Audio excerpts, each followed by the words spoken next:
Marie Shalom, grâce et paix à vous au nom de notre Seigneur Jésus-Christ. Bienvenue au laboratoire de Christ. Et c'est le frère Raphaël qui vous reçoit et qui vous entretient sur le thème « Que gagne-t-on à être born again ?» ou alors, quels sont les privilèges, les avantages de naître de nouveau. Maintenant, nous avons préalablement parlé de la nécessité de naître de nouveau. Et à cet instant, nous allons justement dérouler sur comment est-ce qu'on fait pour naître de nouveau. Déjà, je voudrais mettre une certaine base avec Romains chapitre 10, son verset 17 qui dit. Et je précise encore une fois de plus que c'est la version Le Semeur que je lis. Donc, la foi naît du message que l'on entend. Et ce message, c'est celui qui s'appuie sur la parole du Christ. En d'autres termes, pour que je naisse de nouveau, il faut que j'entende un message. Il faut que j'écoute un message.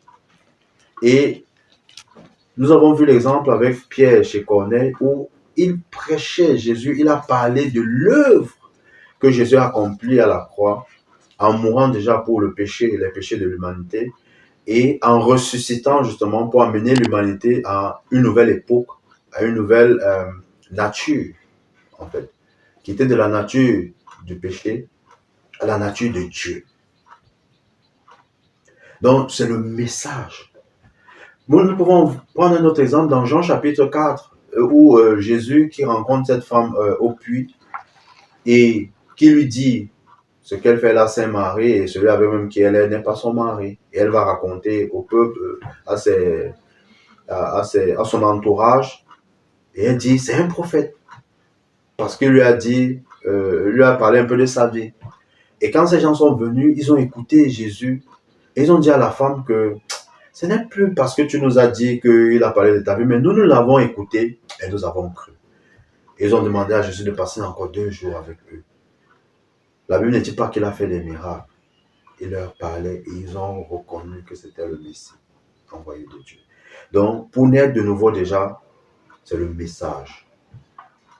Parce que si on vous a dit que venez à Jésus, vous allez vous marier, venez à Jésus, vous allez trouver le travail, venez à Jésus, vous allez être multimillionnaire, j'ai bien peur.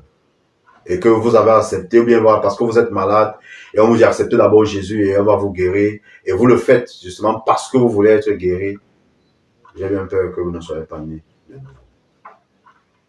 Parce que c'est l'œuvre de Jésus qui fait naître de nouveau.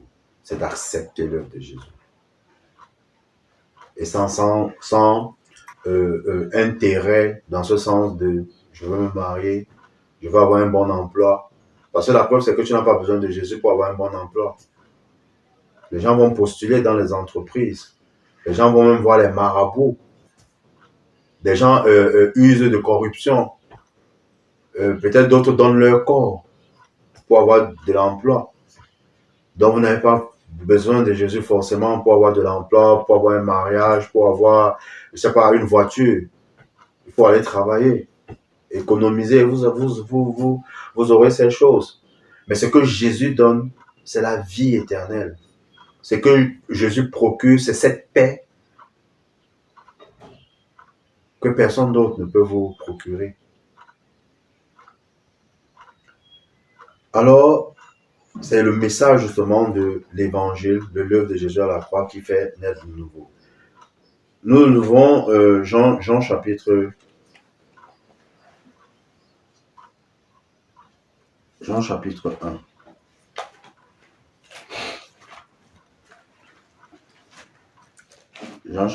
1.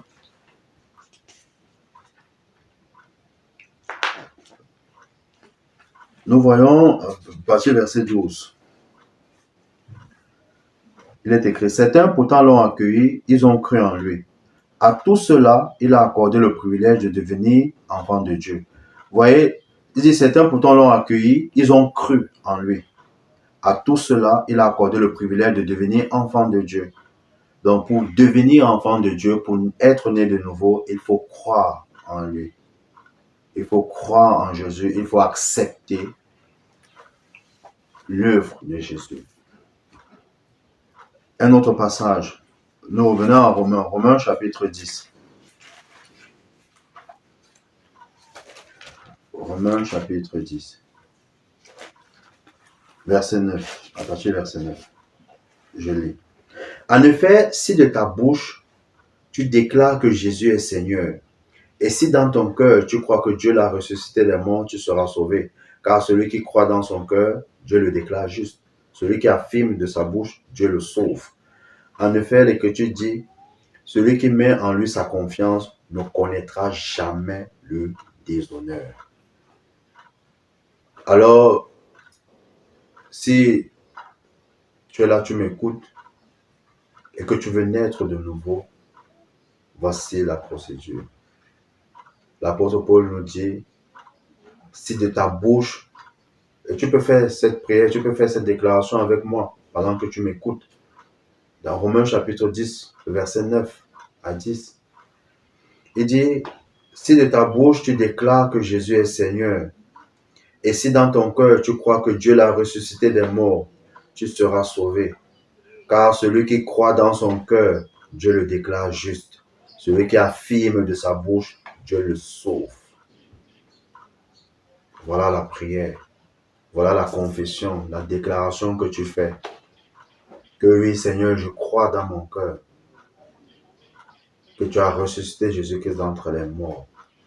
Je le crois dans mon cœur. Et maintenant, je le déclare de ma bouche que je crois que Jésus a été ressuscité des morts. Je suis sauvé. Si tu as fait cette prière, si tu as fait cette déclaration, bienvenue dans le royaume de Dieu. Parce que maintenant, tu es né de nouveau. Tu n'as pas besoin de l'huile d'onction. Tu n'as pas besoin de l'eau bénite.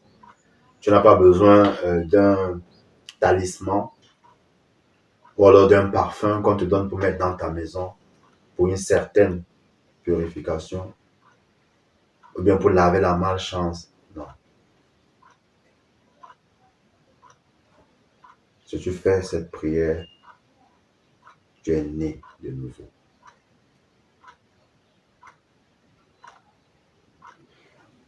Nous allons voir un autre passage rapidement. Dans Jean, nous voyageons dans la parole de Dieu. Dans Jean chapitre 5. Jean chapitre 5, c'est ce que le Seigneur Jésus dit, le verset 24. Je lis. Oui, vraiment, je vous l'assure. Celui qui écoute ce que je dis et qui place sa confiance dans le Père qui m'a envoyé, possède dès à présent la vie éternelle et il ne sera pas condamné. Il est déjà passé de la mort à la vie. Oui, vraiment, je vous l'assure, celui qui écoute ce que je dis et qui place sa confiance dans le Père qui m'a envoyé possède dès à présent la vie éternelle et il ne sera pas condamné. Il ne sera pas condamné, il est déjà passé de la mort à la vie. Oui, vraiment, je vous l'assure, l'heure vient et elle est déjà là, où les morts entendront la voix du Fils de Dieu et tous ceux qui l'auront entendu vivront. Alléluia. Ça, ce sont les paroles du Seigneur Jésus. Il dit que celui qui écoute et qui place sa confiance, en d'autres termes, qui croit en celui qui l'a envoyé, a la vie, il possède la vie éternelle. Il est quitté de la mort pour la vie. En d'autres termes, il est quitté de l'obscurité, du péché dans lequel il était, pour la lumière. Gloire soit rendue à Jésus-Christ. Gloire soit rendue à Jésus-Christ. À la suite, nous allons voir justement ces avantages, ce que nous sommes, comment Dieu nous voit dès que nous sommes nés de nouveau. Qu'est-ce qu'il dit de nous? Qu'est-ce qu'il pense de nous? Parce qu'après être né de nouveau, il y a des privilèges énormes, bien aimés. Il y a des avantages énormes. C'est merveilleux, c'est glorieux, c'est excellent, c'est parfait. Nous le verrons à la suite. Restez connectés.